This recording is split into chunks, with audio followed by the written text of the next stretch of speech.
All right, guys, welcome back for another podcast. Today we have another special guest, so here we go.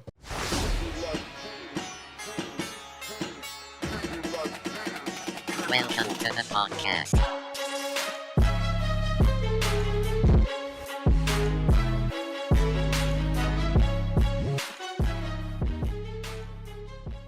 You drinking. Can you hear that? Yes, Oh, my bad. absolutely.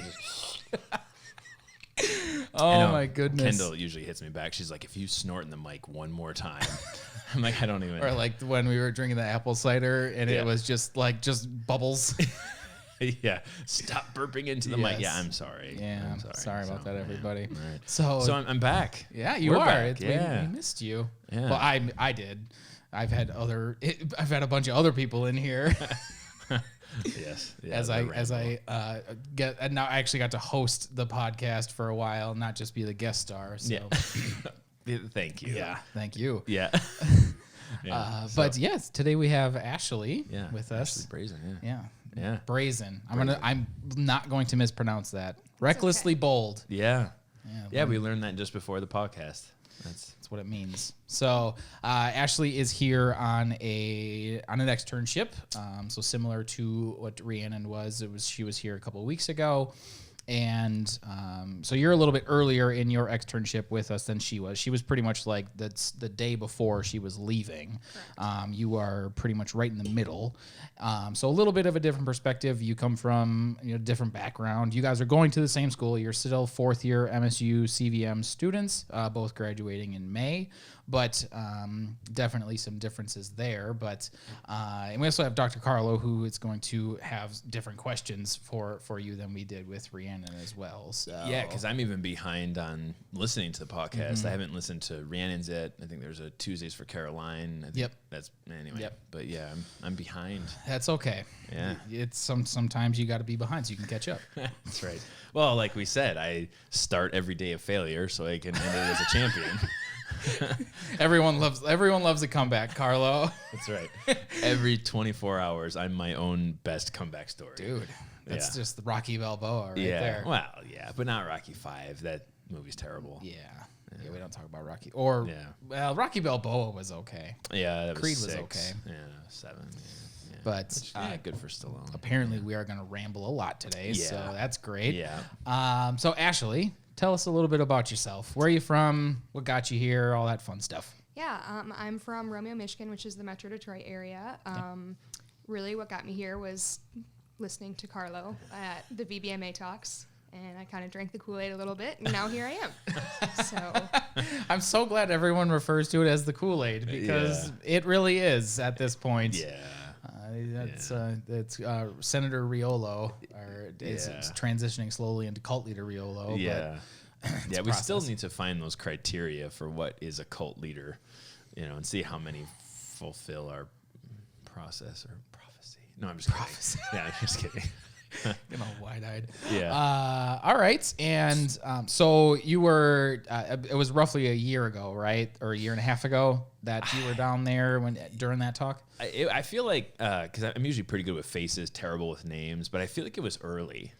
it had to have been I've been to multiple, but it had to have been one of the first times that you came. Yeah, because I know this graduating class is the first contact class that we had when we kind of started to build the mentorship program. Mm-hmm. And at that time, it was like super infant. It was like we got these crazy ideas. They, are going to be industry, changing, revolutionary process. But at that time, it was more in theory than it was in writing, So it was, and I think that's, again, bringing Ben into the team where it was like, all right, Riolo, like you can't just like talk all the time, and then of course we have podcasts and all we do is talk. But anyway, we needed to get more in writing and more in that initial foundation.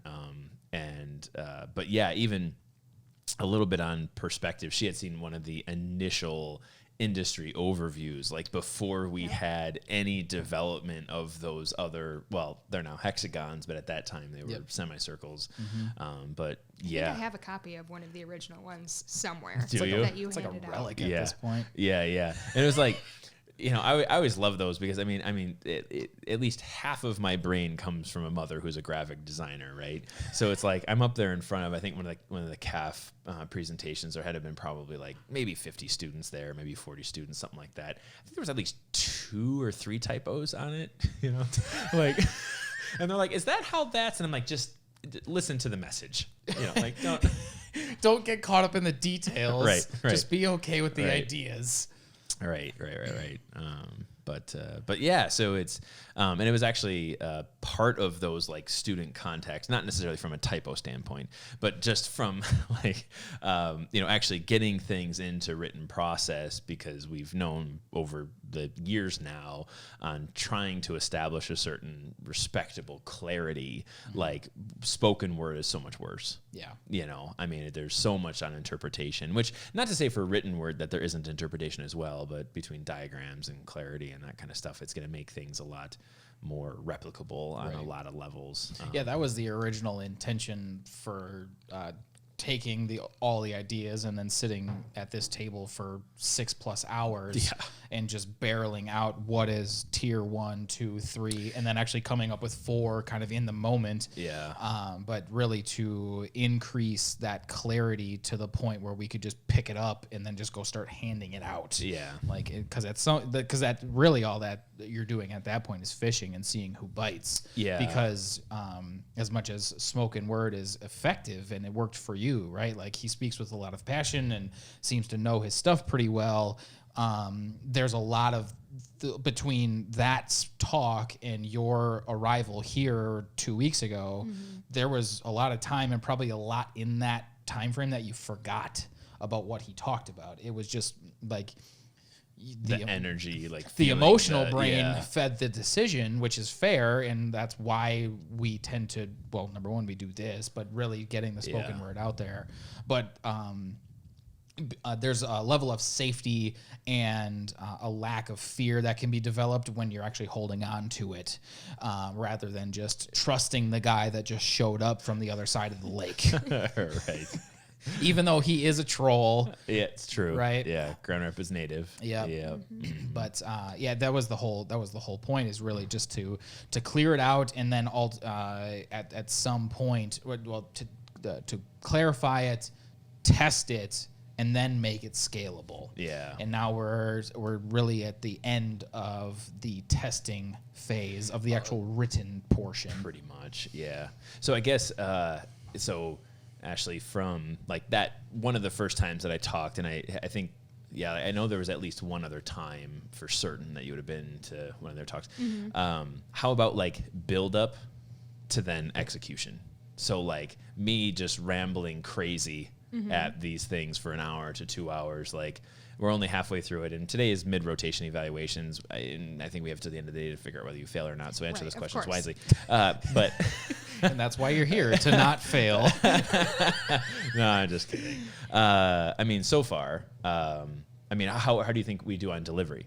Brutal honesty is fine. This is what we're here for. But no, I think you do deliver. Like, not only did I drink the Kool-Aid then, now I'm like ingesting, full pitchers of it. So I was telling my sister the other day, like, I am really enjoying my time here, and the process works like it does, and I can see it in motion, and it really does work. Yeah. So it's not just all talk. Yeah, right. Well, and that was, we had made that mention about like writing the checks, like we knew when we started it, because that was part of the story, right? So you start a program and it's like, oh, all right, well, we're going to have probably very slow uptake for the first couple of years. Yeah. And that was several different things that we had foreseen. I was like, all right, well, 2019 to 2020, I predicted as our break point. So it's, I don't actually now in hindsight, I apologize. I haven't gotten my quality and quantity chart up on the website yet. I apologize for that. But I knew this was going to be our break point year, is that, if we didn't hammer down process before 19 to 20, we would break the organization. Yep. So if all we did, so at that time in 2015, 2016, I was like, we have the solution, we know what it is. And that's of course when Ben came online as kind of third party. I was like, just take all of this like word vomit and like, let's make policy out of it and try to create a business around it, which instrumental in helping us with that. And then it was kind of the same thing with the mentorship program at that time, is it was like, all right, we've kind of written, a lot of different checks that are going to be cashed in a couple of years, because we knew our first year students weren't going to be in until their third to fourth year. So we essentially had 3 to 4 years to deliver on what a message we were sending or selling years prior. But because it was all driven by our industry overview, it was still integrated into the system we were already creating. We just had to have it consumable. So we just needed it to be somewhat applicable to student life, so yeah, I'm glad, that we're seeing. And that process hasn't stopped at any point either, just continuing to sow the seeds within the Michigan State, and now it even, it's starting the process of expanding that out further into other educational entities.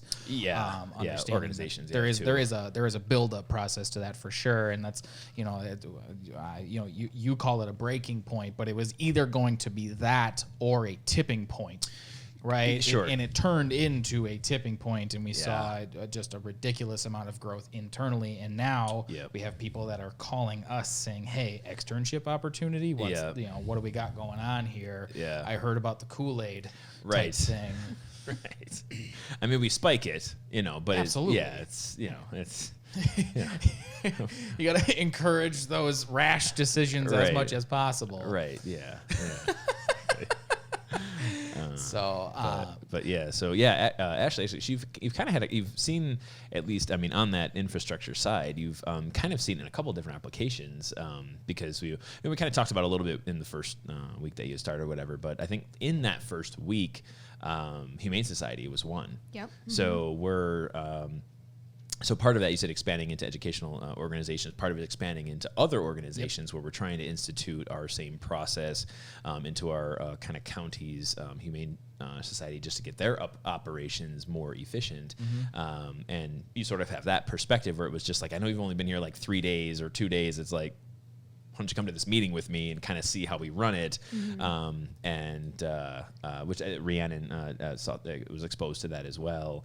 But I think, what would be your interpretation of how we ran traction in 515 at that versus how we ran traction in 515 today? Because you actually sat in on one of our leadership meetings, which I can comfortably say, in the amount of time we've been having our leadership meetings in the last several years, we've had like 2 guests, with her being the third. Not many people see like the inner workings of how we process on the back end. That might even be 3, might even be an exaggeration. I think it's 2. Yeah. And Christy was the other one. Potentially. I think that was it. At least one that I was a part of. Yeah. You guys may have. You might be right. Maybe Lauren and Christina. Not yet. No. But anyway. Yeah, I mean, I think it was interesting because, like, you guys are all very, like, you use the traction and the 515, and I think you're all very used to it. So seeing it run with people who all have already bought into it and are used to it, like, it's a lot. Not that the Humane Society one wasn't smooth, but it's very smooth. Where you guys are like, look, we see a problem, here are all the issues, here's what we're going to do to fix it. Boom, let's move on. And then going to the Humane Society, people that are just learning it, like, it's still working well, and even the 2 girls at the Humane Society, and I forget their name, I'm sorry. They said that they liked it because it helped keep them accountable and helped them make sure that they got everything done. And so and that's actually I've been enjoying seeing that process within that group. Actually training it. Yes, actually seeing it where it's like you just grab the reins and it's just, this is what we're going to do. So let's do it. But I think you're right. It's, they're getting it. It's a little clunky, but I mean, we're 5 sessions in. I was going to say, like, because I had actually, that was where I came from. Okay. So between the assessment that you took and then that process was really like the 2 kind of columns in which I started to build the relationship with PAW Health. And so I had actually trained that. We built a process that, if you actually read the book Traction, it is actually different from the process that we use, because we had actually kind of reconstructed it a little bit and made it our own.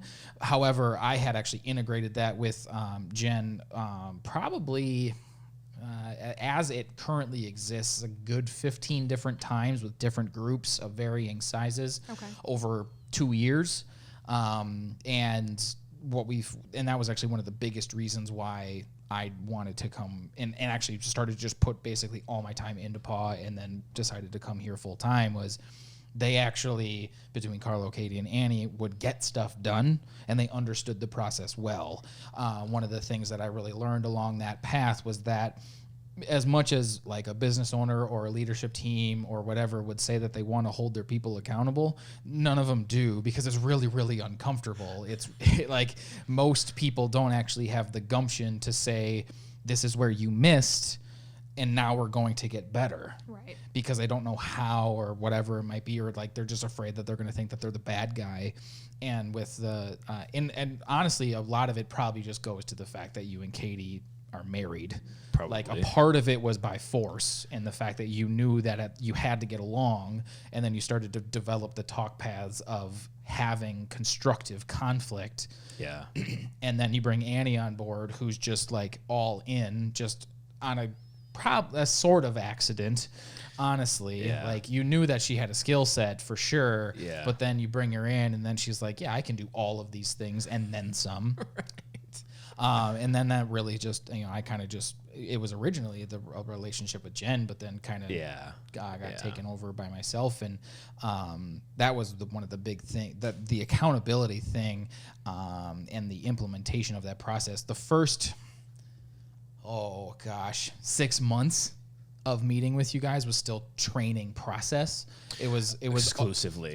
Basically every meeting until the point where you showed up with the industry overview on sketchbook paper. Yep. And then we made you leave the room. Yes. That whole thing. Yeah, that's a whole story. Yeah, that was a famed day. It was a great day. That was a tipping point day. But we all we did for those first 6 months was actually trained them on process and how to do it well. So that was where I learned how to do it well, because not only was I constructing it, it was also like a lot of like small changes over 6 months to make it really custom fit, which goes, if you listen to episode 21, that goes away from that ready-made type thing, but totally different discussion. So that's what you saw, was an individual in Carlo who understands the process now extremely well.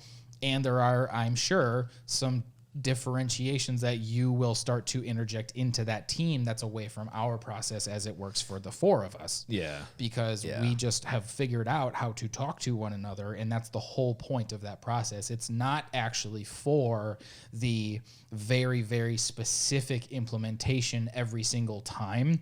It's to develop talk paths. It's the same way. It's conflict. Yeah, conflict Exactly. aversion. Not conflict aversion, conflict management. Yeah. So you've got, and that's what so many of our ERT Section 1 processes is actually training talk path. So when you're onboarding, Annie went over the after action report and the case review and the forgiveness model, like very deliberate things that you can do, and you can pick that up and read it off the paper and do it well. However, if you engage with anybody on that level multiple times, you're not going to need the paper anymore. You're just going to start to learn how to talk like that. So that's actually what you saw. Yeah, and I didn't even understand that the first several times. I mean, we brought on after action, brought on forgiveness, brought on these things. Like, I didn't fucking get it. Yeah. I was just like, all right, Ben, like, I'm paying for your consultation. I'm paying for your recommendations. Like, let's just try it, because it's not like I have almost exclusively neutral. Like, I didn't know about it one way or another. I was like, I don't know if this is good, I don't know if it's bad. Let's just try it. But you're exactly right. It's like the more times you have conflict, and that's, I think, where we often stop, is that we are conflict averse. So we see conflict and we just like kind of go away from it. And it's like, if you just take it head on and figure out why you have conflict to begin with, and just recognize that, maybe there's right, maybe there's wrong, but most of the time there's not. It's just more of perspective, at least in some capacity. But certainly getting over conflict is a challenge. It requires energy. It's deliberate. It requires effort. But then you're better once you do it. Yeah. I mean, that was actually the learning point for me as we kind of went through that process. But yeah, overall. And a lot of that, though, like, I think your willingness for that actually was, it's something that you were probably raised with and didn't realize it. And then going through vet school for yourself, right? Like seeing and starting to, when you started to ask those why questions, and then really just boiling it down into unnecessary conflict and inefficient process. that was the experience that really shined a great light on that you're going through. And it's, one of those things, like, I'm always super curious what your take on, as a student, the processes that are in front of you and how that compares to what we have here, and understanding that I think that MSU has their advantages. Any clinical or externship experience that you've had outside of MSU has had their advantages, and then we obviously have our own. And then, because the idea, right, is take 2 years, figure out how you want to be a doctor, and then go do it. So, essentially, yeah. What are some of the advantages that you've seen that's different with our process? Yeah, I think like here, and as opposed to maybe other practices I've been, like, everybody has a role and they know how to fill it and they get it done, and it's never an issue. Or if somebody's busy, then other people step into that role, and it's never like, oh, well, now you're stepping on my toes or anything like that. You guys all work towards the same goal, and there's not a lot of like personal egos in the way, which I think is a huge difference here versus other places that I've been. Yeah. And actually, I mean, that's kind of goes to your, really your vet school experience. That's disparagement, right? Right. It's not even necessarily like, quote, like what I would call ego from, looking at it from an assessments perspective. Yeah. It's that hierarchy. From the tri-core. I tend to avoid that word because very few people actually have it, but you know it when they do. But that's disparagement and that's hierarchy, and those two things being kind of standard and being taught at multiple levels, I would say almost exclusively unintentionally, we had a direct retort to that. Yeah, one of the conversations we had, we were hanging one of the days. I think you were talking about, you had a classmate who was either going to specialize and was at a practice where ultimately the head of the clinic was just really disparaging that friend or that individual. And I feel like I provided a decent explanation of what was happening, but the perspective that you were giving me was the student or the resident was basically like, this person is just completely making me feel like an idiot. It's just really, it was a specialist and she was trying to become a specialist, so she was trying to learn from this clinically practicing specialist. Yep. I think that had kind of stood out at me just as an example of how disparagement occurs in our profession. If you could expand upon that just a little bit, and just saying like her perspective on even trying to be specialized, even outside of the university setting, in clinical setting, I guess. Right. And so they had felt like this specialist was not necessarily being harder on them, but essentially, for lack of a better term, being harder on them because they knew that this student wanted to specialize, and so the perspective that I had was that they were trying to make them feel lesser, feel worse, and then you had kind of said it's not that they're trying to make them feel stupid. It's, well, you can go and expand on it after go that. Ahead, but, go ahead. Yeah. But it was that they instead were just trying to make themselves feel better, not make the student feel worse. Yeah, it's the perspective of power. So it's like the specialist is like, oh, it's not a matter of, hey, student, look at how dumb you are. It's, hey, look at how smart I am as a teacher. Like, it's not raising themselves up. It's just putting their boot on top of somebody's head and just pushing them down. And you're still above them. Right. It's just nobody actually got any better. We tend to think and speak very metaphorically on the podcast. So the way that we had previously described it is, no, we are, like, for us, the mindset is, all right, we're constantly climbing the ladder and then reaching down and pulling people up. Because the higher that we raise the bar, the better off everybody is ultimately to serve the patient. But that's like, when you're talking about that, like, I actually don't think that that's really an uncommon way for people to communicate at all. It, like, the idea of it's, I would say in many aspects, it's completely unintentional, but that's why we separate intention from result. Right. Is that it's actually not meant to make that person feel bad. However, it does. Right. And you might feel okay, but realize what your words are doing and in the mindset that you have as you're speaking them, because you might be saying something you actually don't intend to. Yeah. And that's why I think culturally I try to, I had a old advisor tell me one time, it's not the cutting edge, it's the bleeding edge. So it's you're not necessarily in the cutting edge of something new, but it's like you're really getting cut by what is fresh. Anyway, it doesn't matter.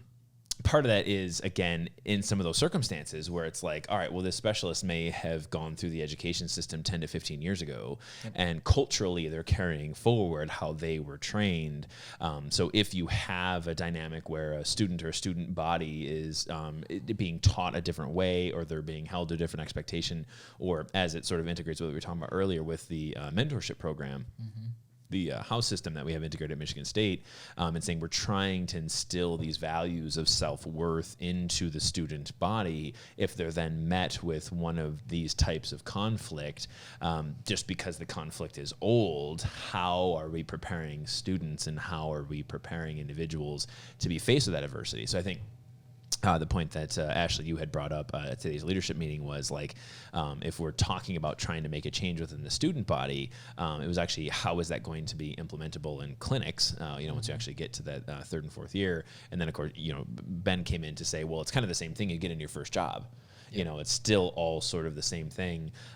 If you were going to weigh in on the establishment or sort of maintenance of self-worth, from what you've seen in the last week to week and a half, how do you think our process, now again, it's a quick snapshot, how do you think our process integrating in with the student body would teach them the skills to maintain individual self-worth?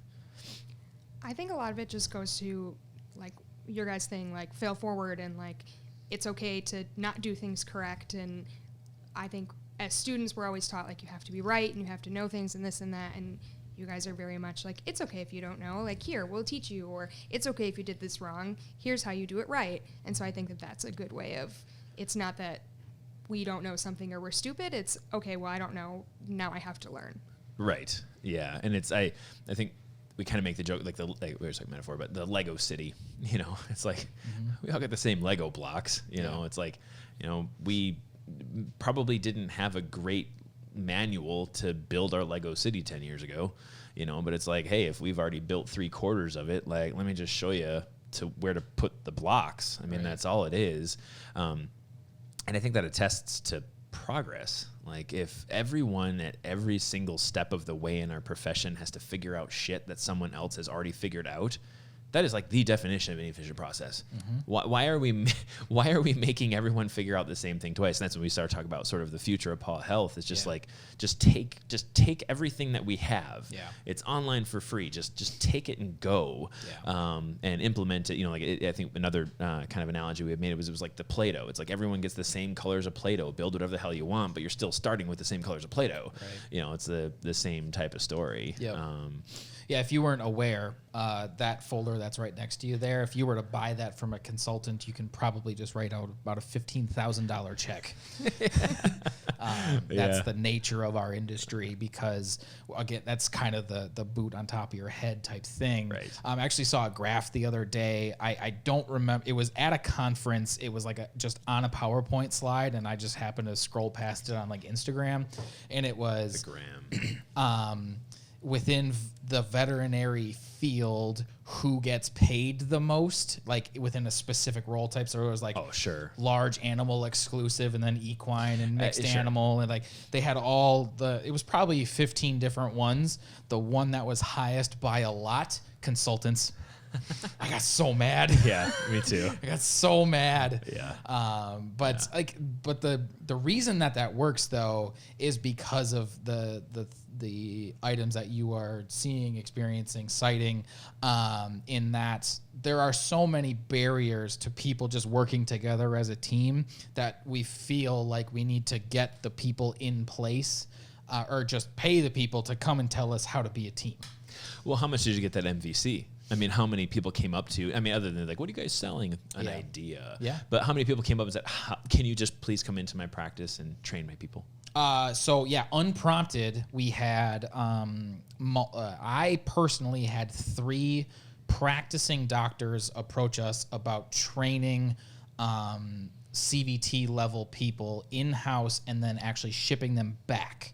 So they would hire the person and then send them to us because they didn't have the skill set, or both in tangible skills as well as soft skills to be an ideal team player in the small practice setting. So they were going to ship them to us, and then actually, whatever it might be, we would train them, and then their idea was for us to do that and then send them back.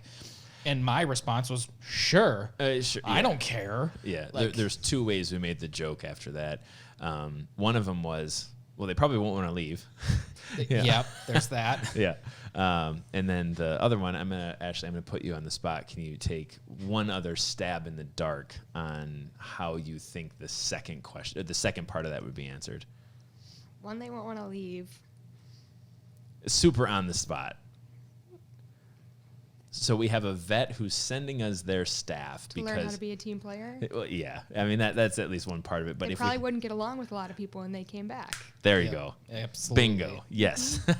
So it was a matter of like, yeah, fine. Send us one person. Send us three people. 3 persons. Send us 3 people. Yeah. It's bingo. Yep. What environment are they going back into? Right. And if that environment is driven by hierarchy, it's going to be driven by the practice owner who's a veterinarian. So really, who should be being sent to us? The vet. Yeah. Right. Yes. So it's a matter of pointing the finger. Yep. Oh, well, clearly they're the problem because they don't know how to do this job. So you train them, and then they're going to fix my problems. Yeah. Whose problems were they? Because you just said it. Oh, my problems. Oh, okay. Well, let's fix your shit before we consider training the other staff. And I cannot tell you how many teams I worked on that just begged and pleaded for the silver bullet person. Because that's what that is, right? Yeah. Like, here, like, I'll send you this person, and then they're going to come back, and they're just going to be able to get through everything. And that's not how it works. No. They're going to wear out. Well, it's like with, I think it was episode 29, which I think 27 and 29 are kind of becoming my favorite podcast. But in any event, it doesn't matter. So 29 was finite and infinite game, right? Yep. So Joanne had asked that, and that was one of the things that I had consulted with her on this last summer was like, where do we start? Well, it's the same way we started our podcast. We started with culture and core values. Yeah. Like if you aren't actually setting the standard of how people are supposed to communicate and the shared purpose that they have, like where are you starting from? Because you're trying to fix a problem, at the super small piece of a bigger issue. Yeah. Well, identify the bigger issue first, and then problem solve, and you'd be surprised at how much falls in line after it. I believe they refer to that as reverse engineering the solution. Sure. So yes. I like when Ben comes up with terms of things that I'm like, here's a crazy thing. He's like, hey, that exists. Yep. So a lot of times you will see a problem and want to develop a solution, but to reverse that is to actually see the solution and then start to figure out your problems. So because if you see what the solution is, which is what we did, that's what the industry overview really is defining because you knew what the solutions were. The barrier that you had before that was actually describing and ultimately defining what the problems were that were in the middle, because you just felt them. Yeah. They were just in your gut, and you were putting words to it over the 10 years that you were out of school, whatever that might have been. Yep. But you knew the solutions, and then boom, it all came together.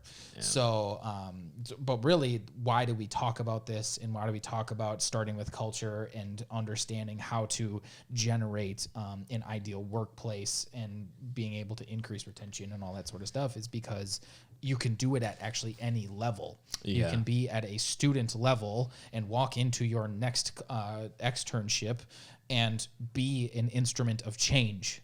You can actually, even if it's on a small level, understand the big problem that you are starting to combat, and just be as ideal as you can in that moment, because over time that will build on itself. Yeah, it's eating the elephant one bite at a time. Right.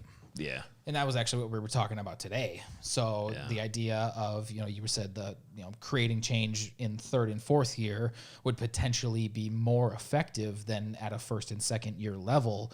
Well, you got to also understand where your scope of influence kind of expands out to.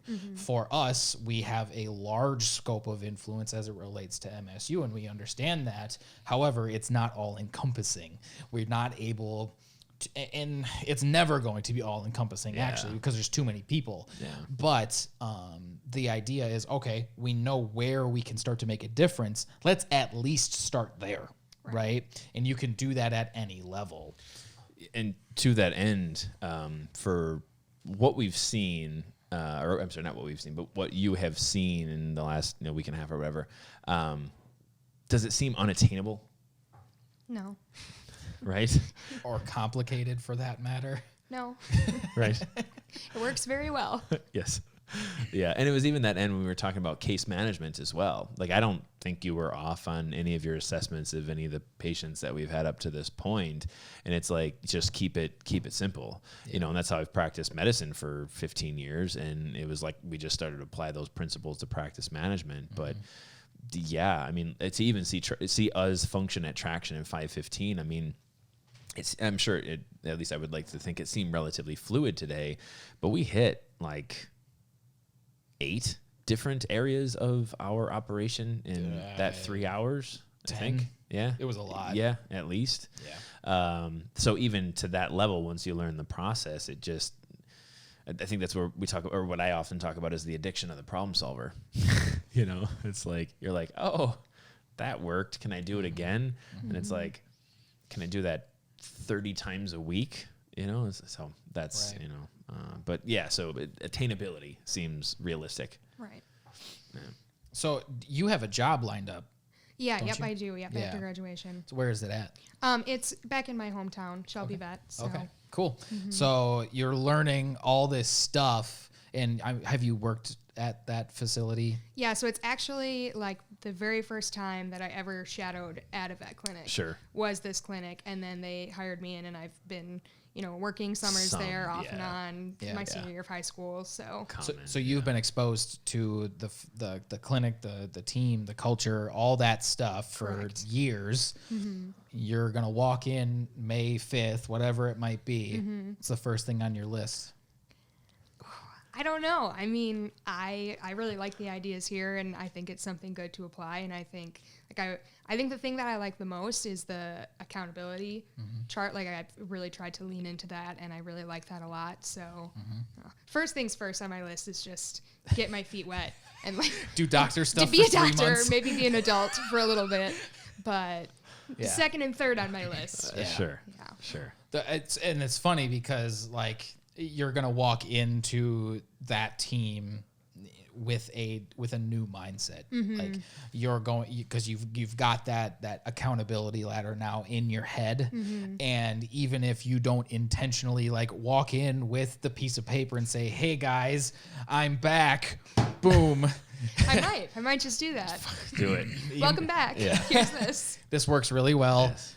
Please stop being terrible at your jobs. The definition of last name again. What is it? Recklessly bold. Recklessly bold. Recklessly Right. Come Or in. stupidly bold, depending on no. which way you look at it. No, I would not that. prefer reckless. Yeah, reckless. Yeah. So yeah, just come in recklessly bold. With the intention of improving patient care. Yes. But it's even if you don't do that, what will end up happening is you will communicate in a way that is ultimately accountable, both for yourself and to other people. So people will see you differently. It may be positive. They may see it negatively. There is some reality to you being a catalyst of change, is that 80% of people probably aren't going to like you right away. However, though, that was the war of attrition that we fought for 5 years. Yeah. And now, with previously we had what we referred to as our 4 core team, because they were aligned with all of our core values. What? Now it's the ATF. ATF. Now it's the ATF. But the idea, right, is we fought that war of attrition. It used to be implied, like we used to just talk like it, and then we wrote it down, and now it's like, okay, we've really just turned the wheel to everybody being 4 core aligned. Yeah. We don't have any major cultural gaps. When you walk into your new old Right. employer, Right. The new that you're going to pretty much go through the same process. The nice part is you can take that folder and you can really kind of suck your time frames in Right. and make a difference faster, but it's Yeah. still probably, and obviously every team has its own little quirks and whatnot, but they all go through the same process. Yeah, I think honestly, what I would hope, I guess, is my intent, but I guess what I would hope most students coming out of the externships or just hearing us talk, PAWCast, all that kind of stuff, is I hope and I wish that young professionals can recognize talk path when they hear it. Mm-hmm. So it's when you start to really look at, like you said, section, I guess technically it's 1-2 now, which is culture and core values, because 1-1 is education. Yep.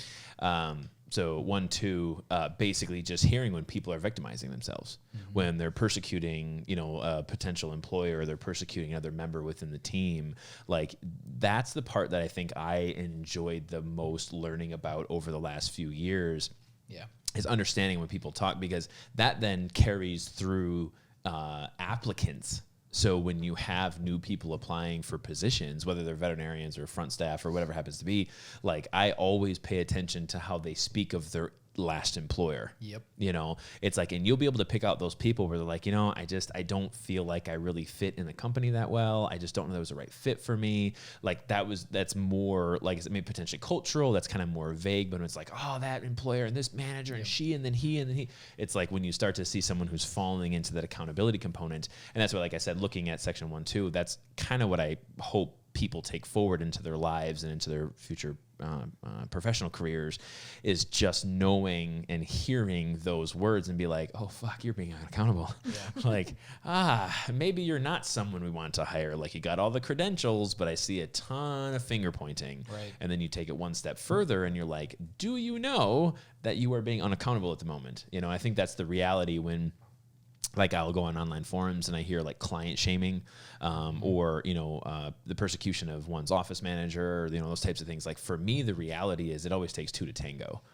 Like, rarely is there a circumstance when a problem is so isolated that you actually say, oh, that person is persecuting me and I'm the victim. It's usually like, think about times we've run after action reports and we've run case reviews. Yep. It's like, oh, the cliche is there's 2 sides to every story, but sometimes there's like 7 sides to a story, and there's more than just what is being told to me. Right. And I think not to get totally off on a personal note, but I think the very first time I probably subconsciously learned that is when, I was potentially having a new girlfriend or whatever it is. It's like, there's, oh, my last boyfriend, or all of this, or all of this.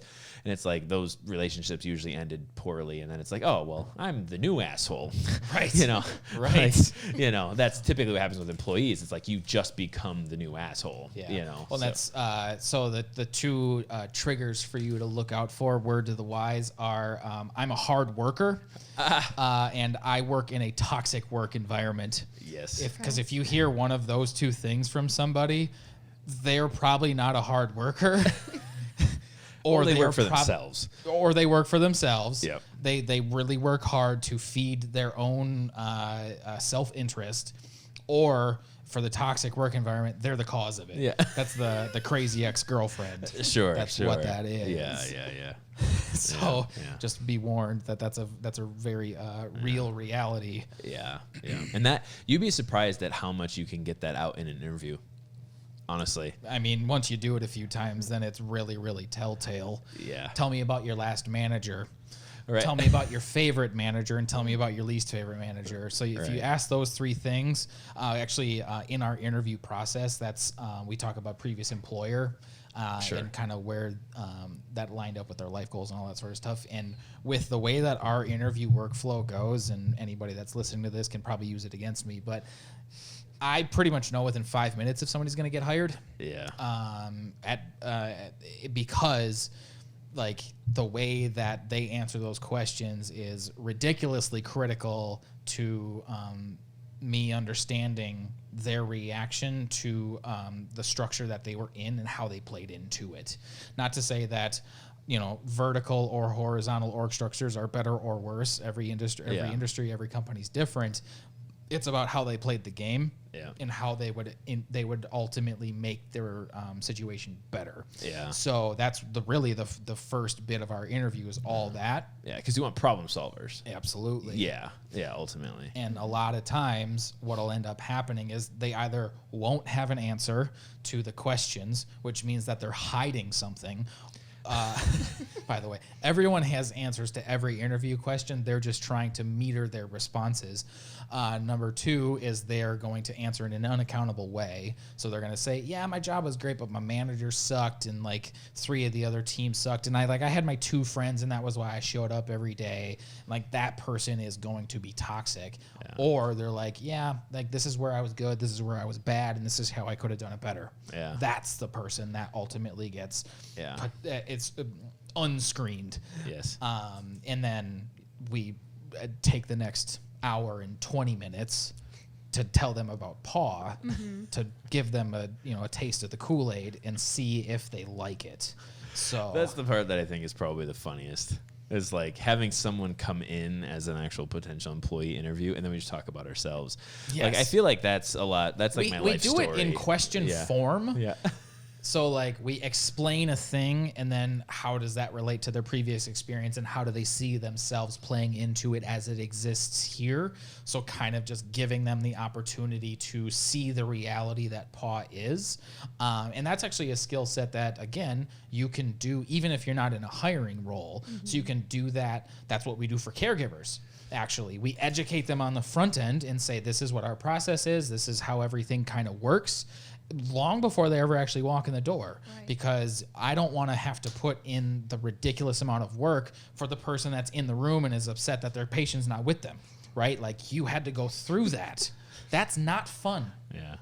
That's like, I feel like that is the... You probably actually got it worse than most of us have ever gotten it. Yeah, I feel like that is like the ultimate irony. So we talked about that at lunch today a little bit too, about how like we already figured out the solutions like years ago.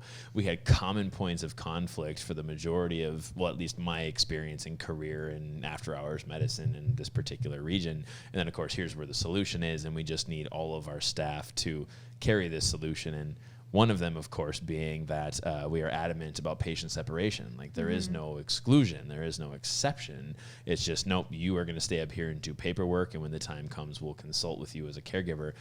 Every time, every moment from when you come in to when you leave, your patient's going to be in our care. It's in a cage. It's protected. There's, if you have a cat that doesn't have a carrier and there's someone who comes in with a hunting dog not on a leash, you don't have to worry about your cat not in a carrier and that hunting dog not on a leash. And both of you getting mauled. Yeah, right.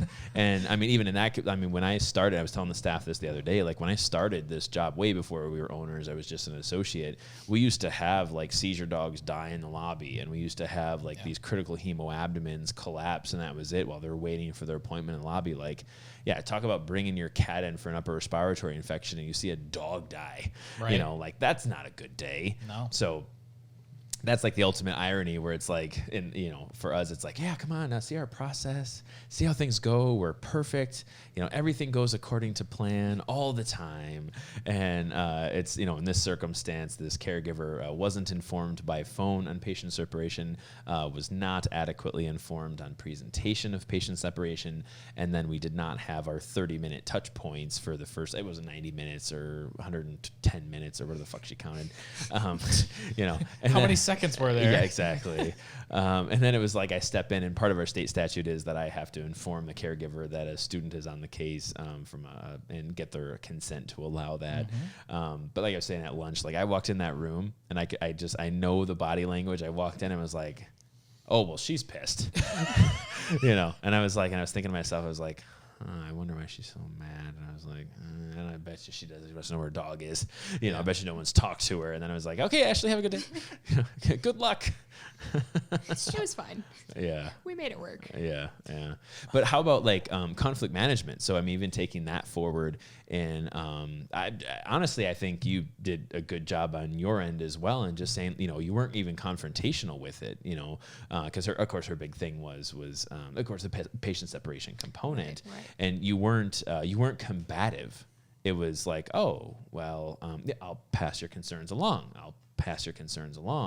And that was actually, not even appropriate from just a student perspective, but like even as an associate veterinarian, like, why are we battling people on these things? It's Right. you pick and choose. You're just, I'll pass that along. Can we further this consultation? Can we get past? Okay, I understand this is a barrier for you. I'll pass along your concerns. Can we please talk about your patient? Right. Yeah. Right. It's the way to do it. Tried my best. Yeah. I was gonna say, how did you actually handle that? Yeah, I just, so she was talking about how she thought it was inappropriate that her pet was separated and that she didn't see the exam. And so I just told her that her pet was safe, that she was in back, that she was being watched because there are people back there, and that the reason that we put animals in the back and keep them in the back is for safety of both the staff and of other animals, and so that we're able to both manage like critical patients but still keep an eye on the non-critical patients.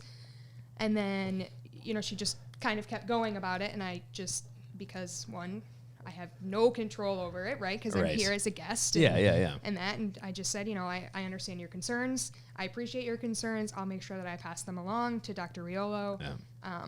And just kind of try to talk about her dog.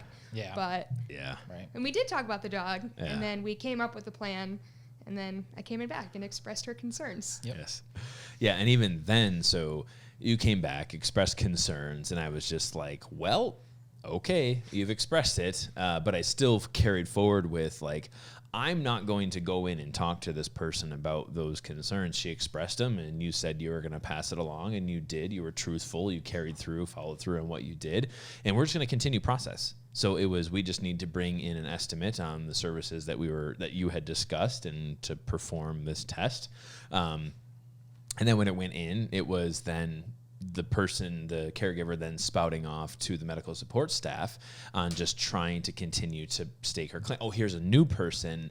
This person will give me what I want. Yep. Right. So what one of the things that I've said for years is when people call, so they're God knows where, they have an emergency, they call, they have already made the decision about whether they're going to come in or not. That's the phone call. So it's, where are you guys? How can I get there? Or it's, let me talk to you 37 minutes so you can tell me everything's going to be okay and I don't have to come in. Yep. Right. So for me, it's the same thing in the consultation. So if I have someone who, now in this circumstance, like I said, the process component had failed. She wasn't told at phone call. She wasn't adequately informed at presentation, and it was a wait time that she wasn't informed at a regular rate. So like, and we had addressed that when I finally went in the room. I was like, oh, it sounds like there's a clear process failure here. But when a new person comes in the room, they're just going to say the same complaint. Right. It's a new person. If I tell this person what I think, then this person is going to give me what I want. Right. So that's the consistency in policy where what I often talk about is it's consistency from the front end to the medical support to the CVT to the DVM. We all have the same story to tell.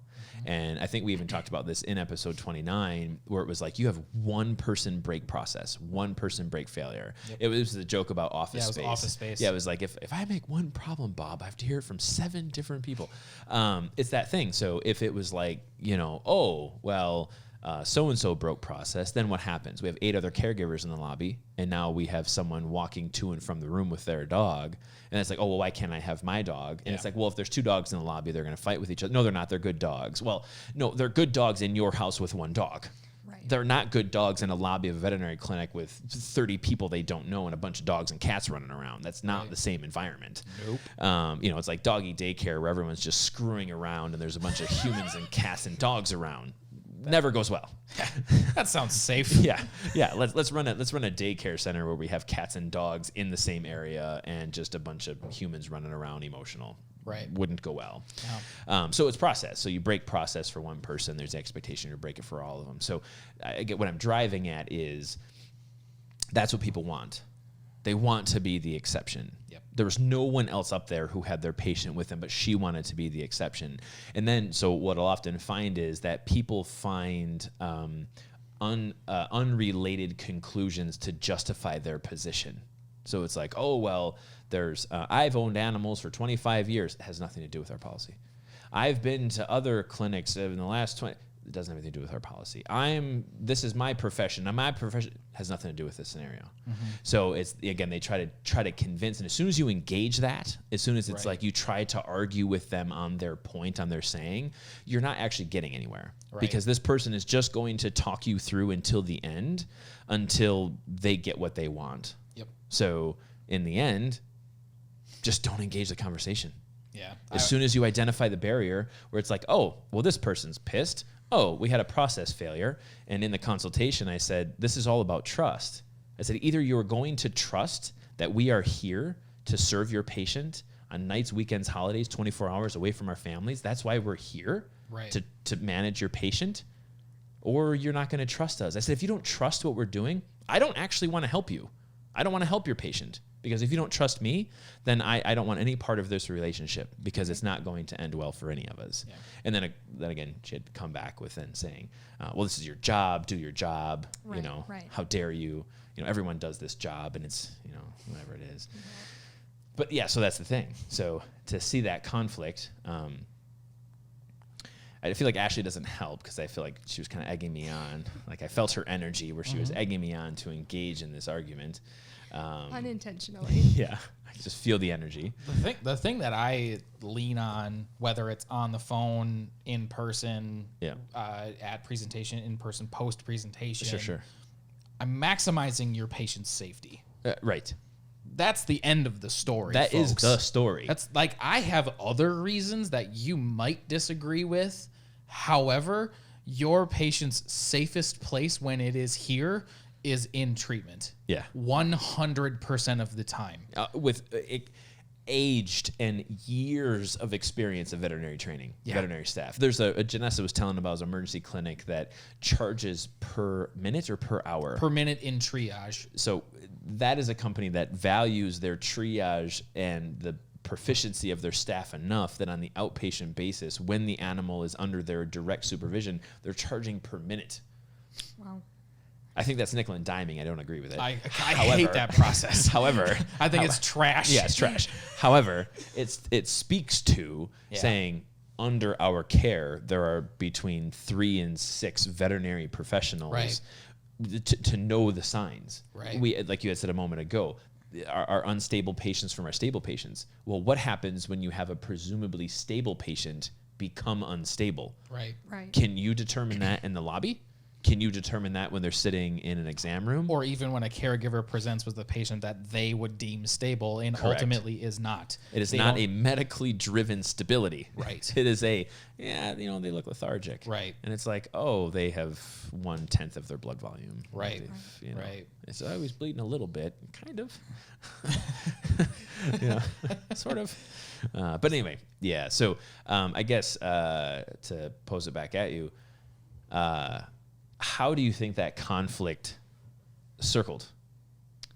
In terms of how it was handled, or just all of it? Yeah. I mean, I think it was handled well. Like, you stuck to the fact that this is how things are done, and you even gave her the grace of explaining why things are done the way they are, and you still offered her the same care that you offer everyone, and then she made her decision based on that. So it wasn't, I mean, it was conflict because of what it was, but like, it was kind of just okay, well, here's what it is, and here's what we should do for your patient. And then she made her decisions based on that. Yep.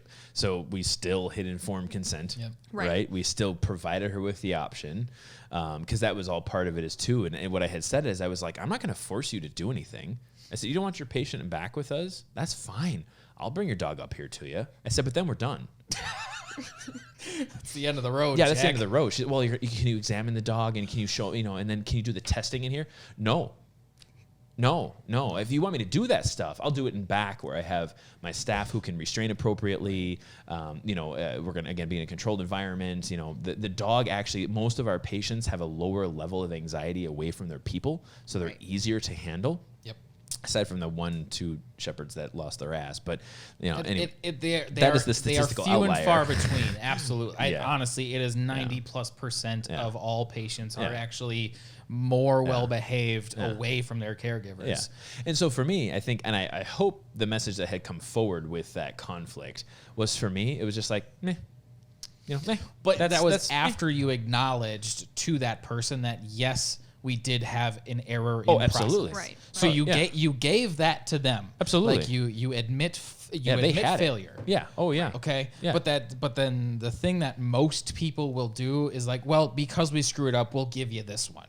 Right? Like they make the exception because somebody made the mistake, and you can't do that. No. Because you give them an inch and they're going to take yes. a mile. Yes. They're going to drive as hard as they can to get Yes. everything that they can out of it. Yeah, that may have actually been part of it as well, because when I said that we had failed process, she was real quick to talk about how we had failed process. I'm like, no, and so again, looking at the accountability ladder, no, we already established reality. Right. We already established reality. Yep, we kind of botched that front end part, and I certainly recognize that some of your anxiety or some of your concern probably came out of that. So I'll follow through with our office generalists. We'll make sure this person has the training that they require, or just make sure they have the talk path appropriate. Can we move from here? And that's why I think I come back to saying, like, you start to learn people's talk paths, and it's the insurmountable barrier. Yeah. Yeah. So it's like sometimes you hit that barrier and you got to just take it on the chin. Yep. That was it. I mean, and I think I've said this before, like the cases that I've had undergo state review all started in process. Yeah. It was people who were pissed off about wait times, who were pissed off about, whatever it was, and then always reflected back on the veterinarian, where it was just like, oh, they don't know what they're doing around here, and this isn't the... Well, they're the only one that can be held liable by a governing entity. That too, yes. A technician technically can also, Sure, but yeah. that's not who they're going to go headhunt for. Which I predicted that in one of our first PAW meetings. I had said to our support staff, I said, listen, up to this point, we have only ever had veterinarians taken before state review. Nothing has ever been upheld. But I said, don't be so naive as to assume that one day we will have our certified technicians also held under state review. I said, that day will come. Yeah. I said, so you guys have just as much, not to lose, but you have just as much accountability as our veterinarians do. And like, sure, it was like 8 months later. It was like fucking Molly. And she was like, you said at that staff meeting this was going to happen, And it was like her, it was within her like first year out of fucking school too, And I was just like, I know. And she was fine. Yeah. She's still there. Yeah, that's true. Yeah. But yeah, so I guess what I'm trying to get at in kind of an indirect sort of way is look at conflict. Look at conflict in any other environment. Look at conflict, and then in any other environment, how it relates to sort of self-worth and disparagement. Like, not really a scenario there. That woman's going to trash us online. Uh-huh. Right. I'm waiting for it. Yelp, Google, whatever it happens to be. Like, we're and me specifically. So it's, I'm an asshole. I mean, all these different things. Dr. Riolo, and he's the worst vet that there is, and so on and so forth. All I was doing was actually standing up for failed process. Yes, yeah. You were not caving on process because of a failure. Correct. You were reinforcing process. Yes. At it basically to reestablish the standard. Correct. Because if we continue down that path, yes. If we continue to make exceptions to process because of a failure, yes. It will never end. The failure doesn't stop. Yeah. Because you give that person one, and then it's like, well, everyone in the waiting room should get the same sort of thing, right? And then that just continues and continues down, and then no one can do their damn job anymore. Yeah. Look at and I think part of this comes from the customers that always write farce, where it's like, look at the accountability ladder, right? Yeah. So we're at blaming. Yes. We're at blaming. Yes. So it's like, you guys failed, you in this, you in this. Someone who is constantly saying that you are the problem when you are here to help, and you guys, you're never going to get them to reality. Nope. I'm not even saying a perspective reality. It's just a shared reality. Yep, we made a mistake, right? You're willing to accept that we had made a mistake. Let's move to what the solutions. Let's move to implementation. Yeah. So if we have someone who's just staying in blame and pissed off, and you guys blah blah blah blah, fuck off. Right. Right. That's it. Right. So if we were in, and I think when we gotten back, I had reiterated one of the things I had said in a previous podcast was that I enjoy when caregivers have positive experiences in our clinic. I don't want people to have negative experiences. Nope. However, I don't gain my fulfillment from whether I have a caregiver who has a positive interaction or a caregiver who has a negative interaction. I don't care. Right. Right. I'm here to serve the patient, and I'm here to educate the caregiver. Right. That's what I'm here for. And as soon as we create that barrier where it's like, oh, I got a negative review. Oh, I got a positive review. Positive review. Oh, my God, I'm so great. I got a positive review. Oh, I'm so terrible. I got a negative review. None of that matters. Did you serve the patient? And did you educate the caregiver? Right. And that's, I guess your perspective on that coming out of that. Right. And we had that conversation before this event happened. And so I think right when as soon as you shut the door and she started in, I immediately thought of that conversation of, okay, we just have to move past this. And like, yep, she's mad about something, move past it, focus on the patient. Yes. And Good I work. think if we had not had that conversation before, I would have probably been like, so do you want me to leave? Or Yeah. like, what do you want me to do? So I think, that conversation immediately clicked in my head. And I think I was able to just be like, oh, like, okay, well, she's mad at something. She's not mad at me. Yeah. She's just mad. Yeah. So. Yeah. Fair point. So mad at something. Mm-hmm. So you would be surprised at what something is.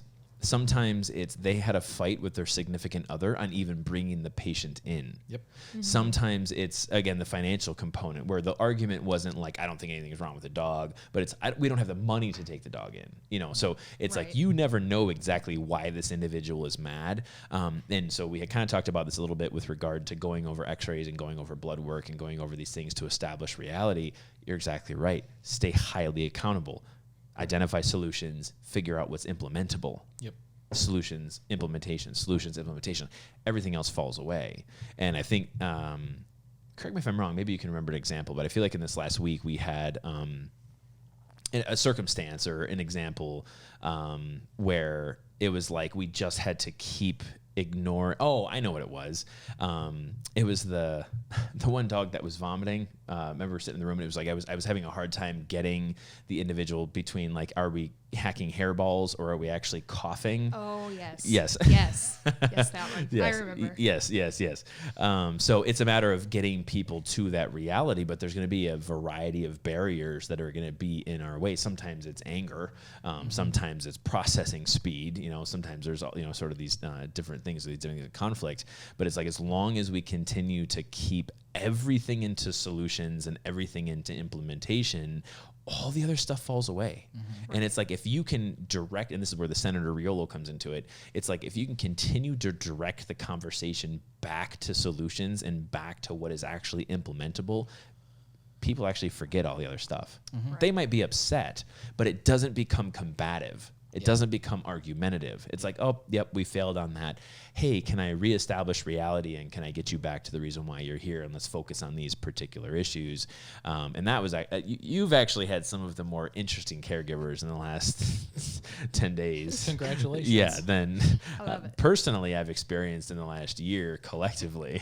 But It's me. Yeah. I always get the colorful. You drag in the caregiver. crazy. Yeah. Yeah. I get it. The colorful. Yeah. The colorful.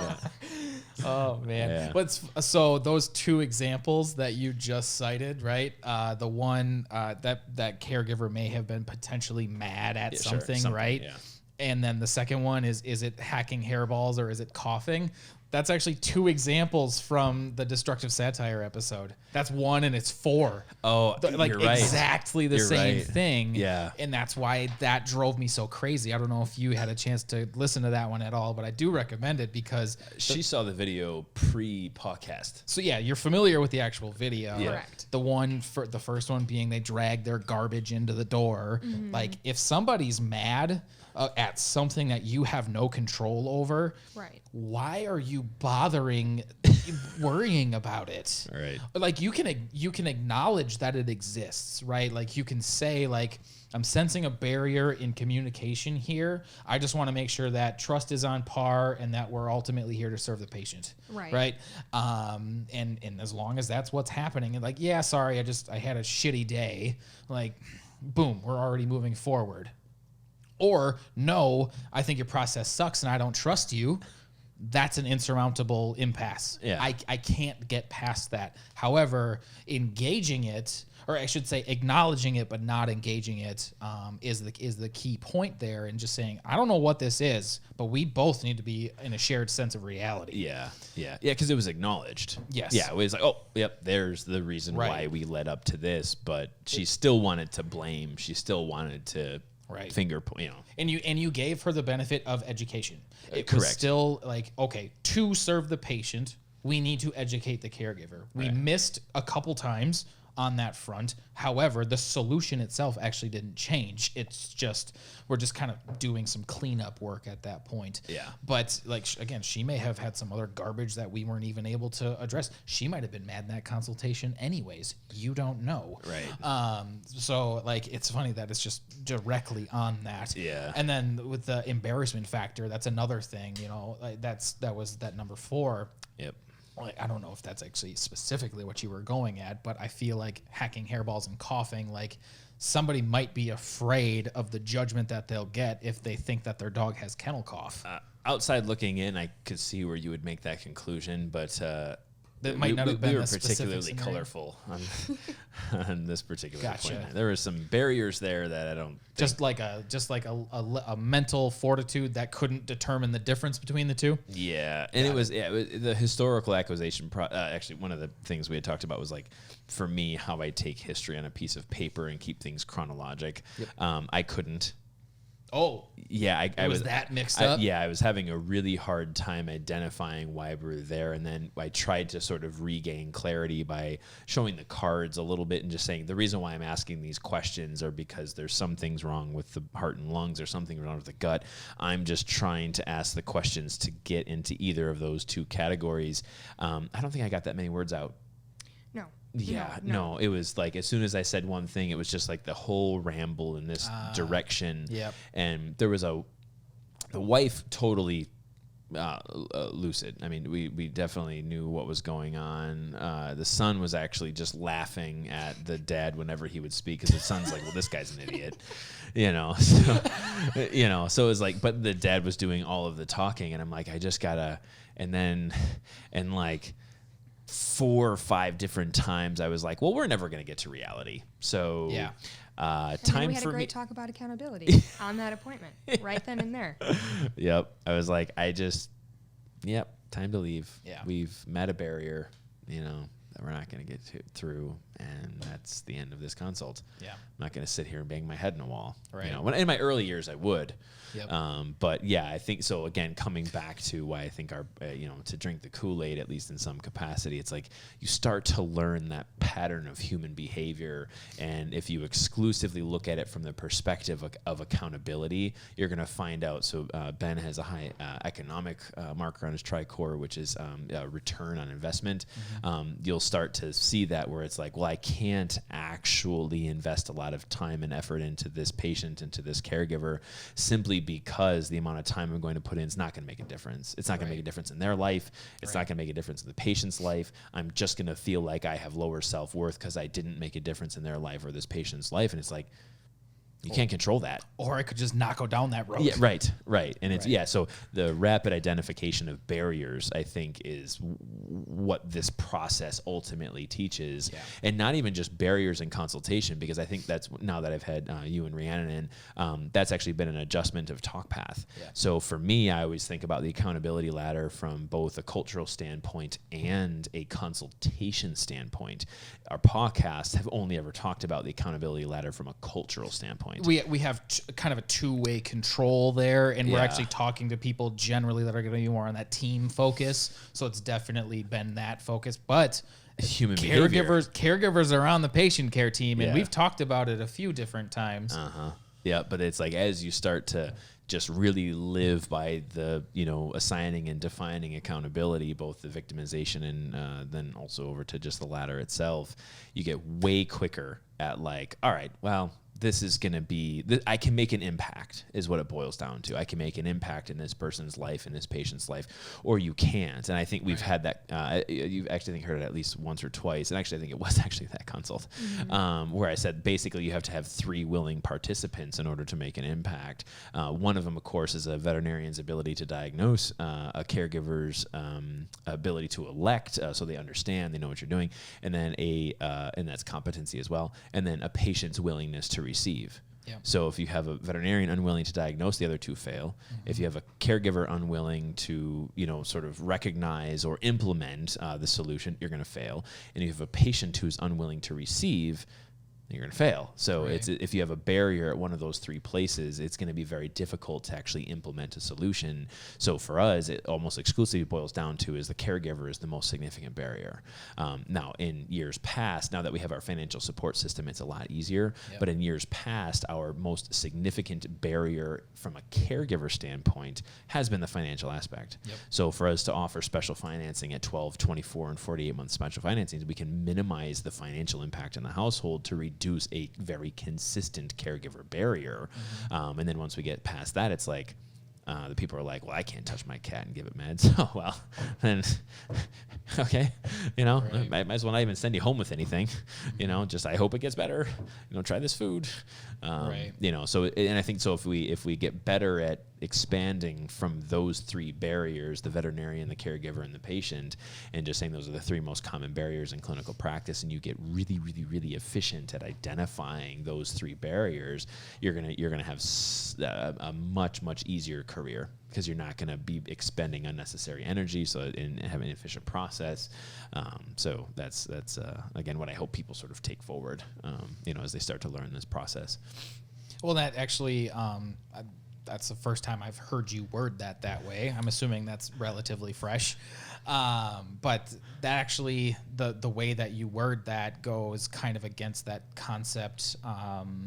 And actually, Katie and I had talked about that with Rhiannon about those that exit school and think that you can only perform gold standard medicine. Sure, yeah. Because gold standard doesn't take into account the caregiver reality barrier or necessarily the patient barrier. Yeah. It just goes to yours. Like if you only know gold standard and you're able to fulfill it, like you should probably be able to fulfill gold standard medicine, but without acknowledging those other 2 barriers to that standard, you're just going to hit those walls and be like, well, now I don't know what to do. It's narcissistic. Yeah. So it's assuming that we are the only ones in the relationship. And that's why we call caregivers, is that we collectively as the veterinarian and then the owning caregiver or acting agent, but owning caregiver, ultimately our responsibility is to serve the patient. So as soon as we think that we as veterinarians, and I think we talked about this before, where it's like, oh, I can take so much better care of this animal and they're not doing a good job, take care of it. It's just all this judgment and disparagement and so on and so forth. It's completely disregarding those 3 very obvious barriers. And sometimes when we talk about veterinarians, sometimes processing speed. I mean, some of us are just better than others at quick to diagnosis. Like, given enough criteria, I feel like a lot of veterinarians will reach the same conclusion. Some of us are just going to do it quicker than others. It's just what it is. But again, when you then say not just processing speed, but then you bring ego into it, or, you sort of bring disparagement into it, or you bring unnecessary conflict, you bring some of these other things into it. Like when we talk about the barrier, I mean, we talk about it with veterinarians we've had in the past. Like I've had veterinarians who worked for us in the years, and that's when we had a greater focus on production, which is not so much anymore, where it was like, they were like, oh, we're not producing as much as Carlo, and this was, we were told we were going to make this much income and we're not, and so on and so forth. And when you look at how I practice medicine versus the other veterinarians practice medicine, they were black and white. Yep. I'm gray. I'm like, all right, well, here's 7 different options. This is better this way, this is better that way, here's some options here, some options there. But when you look at it from a 3-barrier perspective, veterinarians who can't get past themselves are the ones that stay black and white. Here's gold standard, here's nothing at all. here's a $1,500 estimate. Here's some zero. meds out the door for $25. Right. You know, so and we actually talked about this at our leadership meeting today, and saying most people have between $350 and $500 disposable income right now across the board, whether it's credit cards or cash in hand, whatever it is. Most people are $350, $500.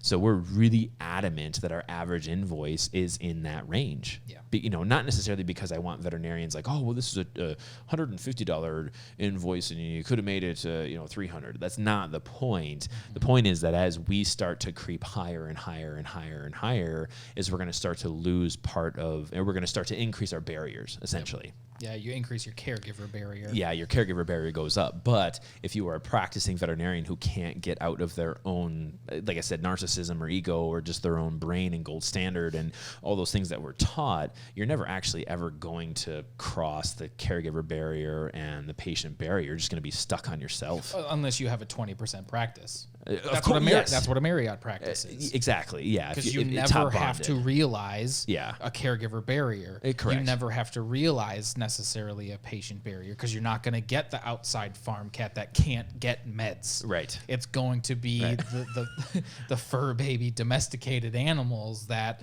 In are the top 1 to 5%. right. Yeah. Like that's You don't hear no.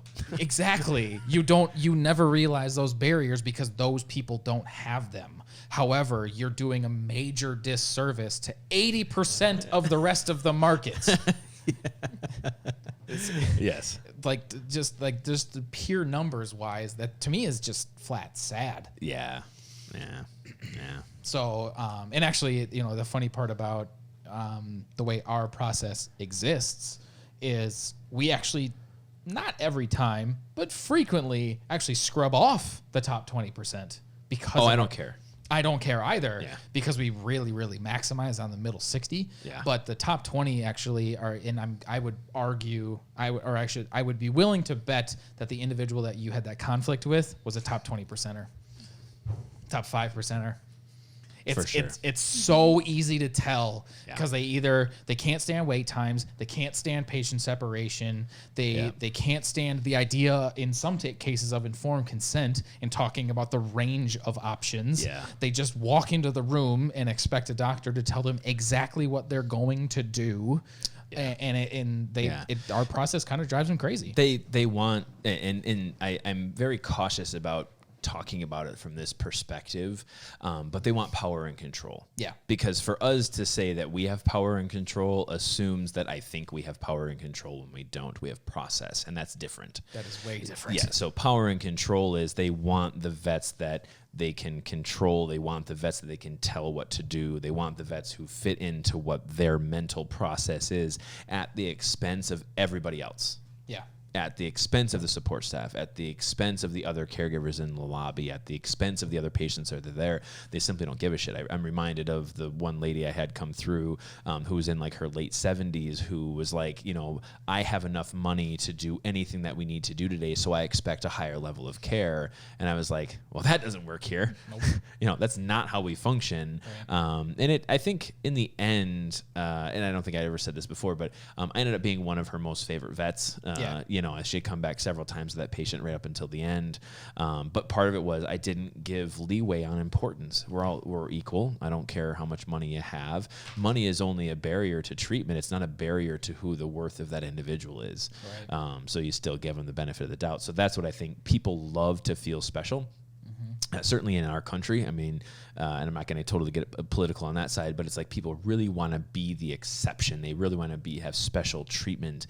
And when we start to talk about sort of a collective, we start to talk about doing it together. We don't need to start talking about democratic socialism. It doesn't matter. So we start to have these other institutions that, say that there is greater equality. People hate it. They just hate it, and until they realize the value of it. Exactly, because in like understanding the value of informed consent, understanding the value of a triage system, increasing availability, increasing affordability at every opportunity possible, and understanding those barriers and being able to have deeper discussions rather than just walking into the room and saying, this is what we're going to do, and then leaving, and then like just all of the lack of clarity in that process, the lack of an understanding of every variable, or giving them the remaining unknown variables within that patient care equation, right? Like if they're ready, willing, and able to receive that, even if it is accidental, like those are the people that never stop showing up. Right. Yeah. And if they can't get past their own ego in that instance, Absolutely. You're welcome to leave. And that was right. I mean, that's what I said. Right. You know. Right. Yeah. But that's I don't think she was expecting that as the solution. No. No, not at all. Absolutely Not at all. But that's why I think for individuals such as yourself at the level that you're at, why the Kool-Aid tastes so good, because it gives you the power to serve patients in a way that is ultimately productive. It's not, we don't have these process just for the sake of process, right, or to inflate ourselves artificially, right, or to obtain a level of control that is unnecessary or whatever it might be. Our process serves a high variety of patient, absolutely, not large animal, but right, from the spectrums that we care about, and all of that, it's because of pragmatism. It's because of understanding the bond spectrum and understanding limitations. It's not, and that's what the Kool-Aid is. So then we build a culture around that. How do we maximize that from our team? How do we maximize that from process? And then because once you have that, then you can fire caregivers. She can walk into that room and you're not thinking about production. You're not thinking about the fact that you can't make payroll this week, or you're not thinking about the fact that your mortgage is late or whatever it might be. All of those barriers get out of the way, and it's just about one thing: serve the freaking patient. Right. That's it. And that's why the Kool-Aid for so many students, I think, is the right fit, or at least in some capacity, something that can be transferable in their practice life when that day comes. Yeah. That was my rant of the day. Oh, I like it. I like it. Yeah. So again, now thinking recklessly bold, like what are the thing, like what are you going to take out of this? Like you're only a week and a half in, you have another week and a half with us, but right. What stays in Ashley's world? The efficiency that you guys have. I already said the accountability ladder. Like, I love that. Yep. I've already spoken to my sister about it and been like, you should look at this website, because she's the CEO of a company, and that's what their next seminar is on accountability. So I'm like, oh, look. Fly me out. Yeah, right? Right? Yeah. What's the date? Let her, put us in touch.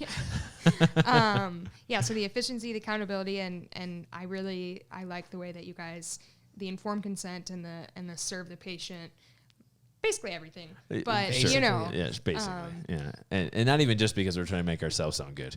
No. I mean, really, truly, like, I have tried very hard to like lean into the way you guys do things, and to just pay attention to the way you guys do things and how it works, and learn from that as much as I can, because I am only here for 3 weeks. Yeah.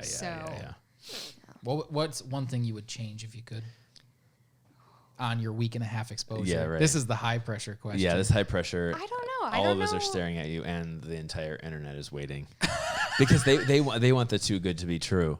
Right. And I do too. Yeah, right. I don't know if there's anything I would change, but maybe by the end of the 3 weeks, I'd have something that, like, I'd be like, hey, here's something that I've noticed. But I don't think that anything like process or the way you guys do things is not working. Yeah. Because every time you guys run across a problem, you're like, oh, well, we'll just figure out what's wrong and fix it. like it's very simple. There's no problems. It's just like, oh, well, okay, fine. We'll just fix it in whatever way. It's really not that complicated. No, yes. Like with the sheets today of, oh, well, we'll just update the sheets, or we'll just change the way the samples are handled, or this or that. Like, it's very just, oh, well, okay. Yeah. Problem. Right. Solution. Yeah. It's not problem, excuse, blame. No. It's problem, solution. Implementation. Right. Yep. Yeah, that's the story. So this is, I think did pretty good. Yeah, we've covered quite a bit. Yeah. You'll be around for another podcast next week as we talk about failing forward with Dr. Caroline. Yep, that'll be an interesting one. We can talk about some specific case stories and how we botched and then ultimately got better because of it. Sure. And yeah, you'll be with us. We'll have, and Dr. Katie. So we'll actually have 5 Holy people. crap, 5 people. Chair. 5. She's phone. actually She's on the phoning. phone. Yep. Phone in. So yeah, so we can look forward to that. But Dr. Carlo, would you care to take us out? Certainly. All right, guys. Thank you for listening to us today. We'll catch you next week.